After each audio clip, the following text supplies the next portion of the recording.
আসসালামু আলাইকুম। সংবাদে আপনাদের সবাইকে স্বাগত জানাচ্ছি। আমি ফিরোজ তোহা। শুরুতেই আরবে কেবলস সংবাদ শিরোনাম। বাংলাদেশের সর্বশেষ গুরুত্বপূর্ণ আপডেট সংবাদে আপনাকে স্বাগত। শুরুতেই সংবাদ শিরোনাম, পরে বিস্তারিত। প্রথমেই জানাবো, বিপদসীমা 10 সেন্টিমিটার অতিক্রম করল তিস্তার পানি। বড় বিপদের মুখে বাংলাদেশের নিম্নাঞ্চল। টানা কয়েকদিনের ভারী বর্ষণ এবং উজান থেকে নেমে আসা পাহাড়ি ঢলে তিস্তা নদীর পানি দ্রুত বৃদ্ধি পেয়ে লালমনিরহাটের হাতীবান্ধা উপজেলার ডালিয়া ব্যারেজ পয়েন্টের সীমান্ত এলাকায় 10 সেন্টিমিটার উপর দিয়ে প্রবাহিত হচ্ছে। আজ রেকর্ড করা তথ্যের ভিত্তিতে এই তথ্য নিশ্চিত করেছে বাংলাদেশ পানি উন্নয়ন বোর্ড পাওবো। তারা জানিয়েছে যে তিস্তা নদীর ডালিয়া পয়েন্ট এবং তিস্তার ব্যারেজের বিভিন্ন পয়েন্টে বিপদসীমার 13 সেন্টিমিটার পর্যন্ত পানি বৃদ্ধি পেয়েছে বিপদসীমার, যা দেশের জন্য খুব বড় ধরনের হুমকি। এরপর জানাবো, নিজ বাসা থেকে মা মেয়ের ঝুলন্ত মরদেহ উদ্ধার। দিনাজপুরের পার্বতীপুরে উপজেলায় মোস্তফাপুর ইউনিয়নের ছোট চণ্ডীপুর কালীরহাট এলাকায় নিজ বাড়ি থেকে মা এবং মেয়ের ঝুলন্ত মরদেহ উদ্ধার করেছে পুলিশ। আজ মরদেহ দুটি উদ্ধার করে পার্বতীপুরের আমবাড়ি পুলিশ তদন্ত কেন্দ্রে নিয়ে যাওয়া হয়। নিহতরা হলেন রিপেনচন্দ্র রায়ের স্ত্রী ছবি রানী 40 এবং তার মেয়ে পল্লবী রানী বয়স 15। স্থানীয় এবং পুলিশ সূত্র থেকে জানা গেছে যে রিপেনচন্দ্র রায়ের কাছ থেকে খবর পেয়ে ঘটনাস্থলে যান স্থানীয় ইউপি সদস্য মোহাম্মদ ইয়াকিন আলী। তিনি সেখানে গিয়ে ঘটনার বিস্তারিত দেখতে পান এবং পুলিশকে খবর দিলে পুলিশ এসে লাশ উদ্ধার করেছে। এদিকে শেখ হাসিনা দেশে ফিরলেই জেলে যেতে হবে বললেন পররাষ্ট্র প্রতিমন্ত্রী শামা ওবায়দ। ক্ষমতাচ্যুত সাবেক প্রধানমন্ত্রী শেখ হাসিনা তিনি বাংলাদেশে ফেরত আসার কথা বলেছেন, তবে তিনি ফেরত আসলে তাকে জেলে যেতে হবে এবং ফাঁসির রশিতে ঝুলতে হবে বলে জানানো হয়েছে। পররাষ্ট্র মন্ত্রণালয়ে সব কথা জানিয়েছেন পররাষ্ট্র প্রতিমন্ত্রী। জানাবো, জুলাই সনদ বাস্তবায়নে সংসদে না হলে রাজপথে আন্দোলনে নামব বললেন গোলাম পরোয়ার।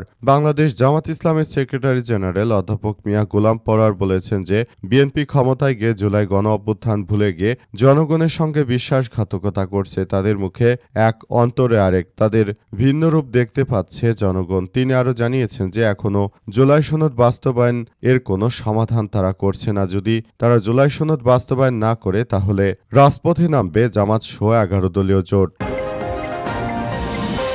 এবং সর্বশেষ জানাবো, জাতীয় পার্টির নেতার বাসায় নাহিদ এবং হাসনাতের ডিনার রাতযাপন। জাতীয় নাগরিক পার্টি এনসিপির নেতৃত্ববৃন্দরা তারা আসলে বর্তমানে চট্টগ্রামে অবস্থান করছেন। তারা চট্টগ্রামে অবস্থান করে তারপর ত্রাণ বিতরণ করছেন। অবস্থায় তারা চট্টগ্রামে জাতীয় পার্টির এক নেতার বাসায় আশ্রয় নিয়েছেন। সেখানে তারা রাতযাপন করছেন এবং রাতের খাবার খেয়ে তারা সেখানেই থাকার সিদ্ধান্ত গ্রহণ করেছেন বলে নিশ্চিত করা হয়েছে।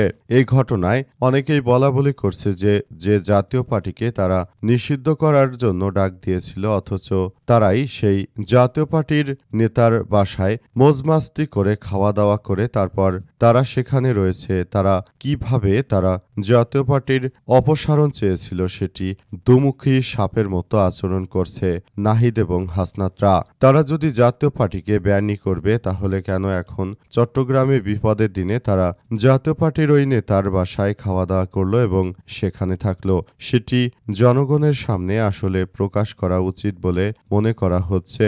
প্রিয় দর্শক, এতক্ষণ শুনছিলেন সংবাদ শিরোনাম, এবারে বিস্তারিত। তবে তার আগে বন্ধুরা অনুরোধ থাকবে এই সংবাদটিতে একটি লাইক দিন। এই চ্যানেলে আপনি নতুন হয়ে থাকলে আমাদের সংবাদটি দেখতে দেখতে চ্যানেলটি সাবস্ক্রাইব করে রাখুন। কমেন্ট করে বন্ধুরা আপনার মূল্যবান মতামত জানিয়ে দিন আপনি বিশ্বের কোন দেশ থেকে বা বাংলাদেশের কোন স্থান থেকে আমাদের সংবাদটি দেখছেন এবং শুনছেন। আর বন্ধুরা, সংবাদটি আপনার সোশ্যাল মিডিয়া ফেসবুকে শেয়ার করে বন্ধুদেরও দেখার সুযোগ করে দিন। গাজা যুদ্ধে আপনি যদি নিরীহ ফিলিস্তিনিদের ভালোবেসে থাকেন বন্ধুরা, কমেন্টে ইয়েস লিখে পুরো বিশ্বকে আমাদের এই তাজা আপডেটটি দেখার সুযোগ করে দিন। এবারে বিস্তারিত। বিপদসীমার উপরে 10 সেন্টিমিটার অতিক্রম করল তিস্তার পানি।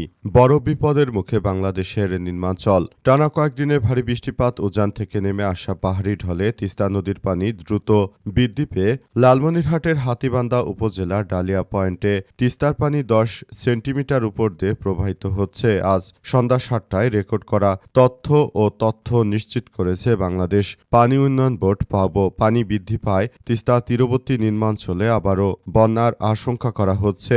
পানি উন্নয়ন বোর্ডের পক্ষ থেকে বিষয়টি নিশ্চিত করা হয়েছে। পাবো সূত্র থেকে জানা গেছে যে আজ দুপুর 3টায় ডালিয়া পয়েন্টের তিস্তার পানি বিপদসীমার 5 সেন্টিমিটার নিচ দিয়ে প্রবাহিত হচ্ছিল। তবে বিকাল 6টার পর থেকে পানি দ্রুত বাড়তে শুরু করে সন্ধ্যা 7টার পর পানির উচ্চতা দাঁড়ায় 52.25 মিটারে, যা বিপদসীমার 52.1 মিটারের তুলনায় 10 সেন্টিমিটার বেশি। পানির চাপ নিয়ন্ত্রণে রাখতে তিস্তা ব্যারেজে সব জলকপাট বা 44টি জলকপাট খুলে দেওয়া হয়েছে। তিস্তার পানি বৃদ্ধি পাওয়ায় ডিমলা, জলঢাকা এবং তিস্তা তীরবর্তী অঞ্চলের নিম্নভূমিতে নতুন করে পানি প্রবেশ করতে শুরু করেছে। তে কৃষিজমি, সবজি ক্ষেত, মাছের ঘের ও নিম্নাঞ্চলের বসতবাড়ি হুমকির মুখে পড়েছে। নদী তীরবর্তী মানুষের মধ্যে আবারও বন্যার আতঙ্ক ছড়িয়ে পড়েছে। অবস্থায় তিস্তা অববাহিকায় নতুন করে এক ভয়াবহ বিপর্যয়ের পরিস্থিতি সৃষ্টি হয়েছে। নিজ বাসা থেকে মামের ঝুলন্ত মরদেহ উদ্ধার। দিনাজপুরে পার্বতীপুর উপজেলার মোস্তফাপুর ইউনিয়নের ছোট চণ্ডীপুর কালীরহাট এলাকায় নিজ বাড়ি থেকে মা এবং মেয়ের ঝুলন্ত মরদেহ উদ্ধার করেছে পুলিশ। আজ বিকেলে মরদেহ দুটি উদ্ধার করে পার্বতীপুর আমবাড়ি পুলিশ তদন্ত কেন্দ্রে নিয়ে আসা হয়। নিহতরা হলেন রিপেনচন্দ্র রায়ের স্ত্রী ছবি রানী 40 এবং তার মেয়ে পল্লবী রানী বয়স 15। স্থানীয় পুলিশ সূত্র থেকে জানা গেছে যে রিপেনচন্দ্র রায়ের কাছ থেকে খবর পেয়ে ঘটনাস্থলে যান ইউপি সদস্য মোহাম্মদ ইয়াকিন আলী। তিনি সেখানে গিয়ে ঘরের সিলিংয়ে ফ্যানের সঙ্গে ঝুলন্ত অবস্থায় মা ও মেয়ের মরদেহ দেখতে পান। পরে খবর পেয়ে পুলিশ ঘটনাস্থলে পৌঁছে মরদেহ উদ্ধার করেছে। স্থানীয়দের দাবি 10 থেকে 12 দিন আগে পল্লবী পরিবারের অমতে পার্বতীপুর ফুলবাড়ী উপজেলায় বিয়ে করেন। এরপর থেকেই পরিবারে অশান্তি চলছিল।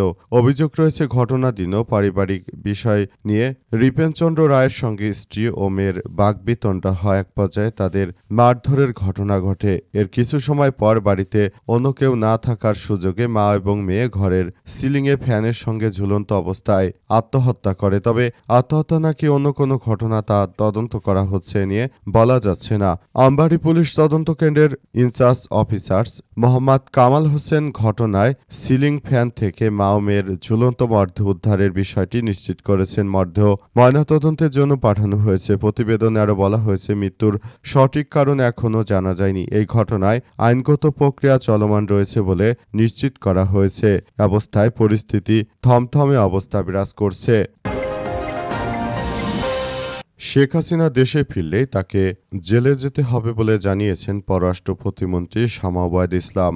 আজ পররাষ্ট্র মন্ত্রণালয়ে এক ব্রিফিংয়ে সাংবাদিকদের এসব কথা জানান। সাম্প্রতিক সময়ে ভারতে পলাতক বাংলাদেশের সাবেক প্রধানমন্ত্রী শেখ হাসিনা তিনি বাংলাদেশে ফেরত আসবেন এবং তিনি নেতাকর্মীদেরকে নিয়ে নাকি আত্মসমর্পণ করবেন, এমন কথাই শেখ হাসিনা রয়টার্সের কাছে জানিয়েছিলেন। তখন থেকেই আওয়ামী লীগের নেতাকর্মীরা তারা মনে করছে যে শেখ হাসিনা খুব দ্রুতই দেশে ফিরবে। তবে তার দেশে ফেরার বিষয়ে আন্তর্জাতিক অপরাধ ট্রাইব্যুনালের চিফ প্রসিকিউটর তাজুল ইসলাম জানিয়েছেন যে শেখ হাসিনা আর বাংলাদেশে ফিরবে না। এটি তার রাজনৈতিক স্ট্যান্ডবাজি, অর্থাৎ রাজনৈতিক প্রতারণা। কারণ এই প্রতারণা করেই শেখ হাসিনা এতদিন তিনি রাষ্ট্রকাঠামো পরিচালনার অনেক চেষ্টা চালিয়েছেন, কিন্তু আর নয়, আর সেই সময় শেষ হয়ে গেছে। তিনি আরও জানিয়েছেন যে শেখ হাসিনা যে স্থান থেকে শেখ হাসিনা আবারও দেশে আসার কথা বলছে, প্রকৃতপক্ষে শেখ হাসিনা আর কখনোই দেশে ফেরত আসবে না। কিন্তু পররাষ্ট্র প্রতিমন্ত্রী শামা ওবায়দ ইসলাম জানিয়েছেন যে শেখ হাসিনা এই মুহূর্তে যদি তিনি দেশে আসেন তাহলে তাকে অবশ্যই জেলে যেতে হবে এবং তিনি যেহেতু দণ্ডপ্রাপ্ত আসামি, সুতরাং তাকে অবশ্যই শাস্তির আওতায় আনা হবে।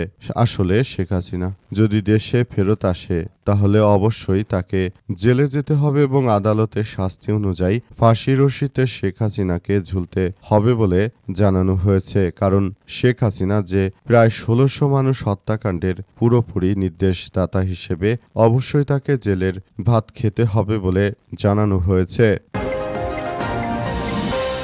জুলাই সনদ সংসদে বাস্তবায়ন না হলে রাজপথে নামা হবে বললেন গোলাম পরোয়ার। বাংলাদেশ জামাত ইসলামের সেক্রেটারি জেনারেল অধ্যাপক মিয়া গোলাম পরোয়ার জানিয়েছেন যে যদি এই মুহূর্তে বিএনপি তারা জাতীয় সংসদে জনগণের গণভোটের রায়কে তারা না মানে তাহলে অবশ্যই আমরা রাজপথে নামতে বাধ্য হব। তিনি আরও জানিয়েছেন যে রাজপথে নেমে যে কোনো মূল্যে আওয়ামী দুর্বৃত্তদের বিরুদ্ধে আমাদের কার্যকর অবশ্যই আমরা পালন করব বলে উল্লেখ করা হয়েছে।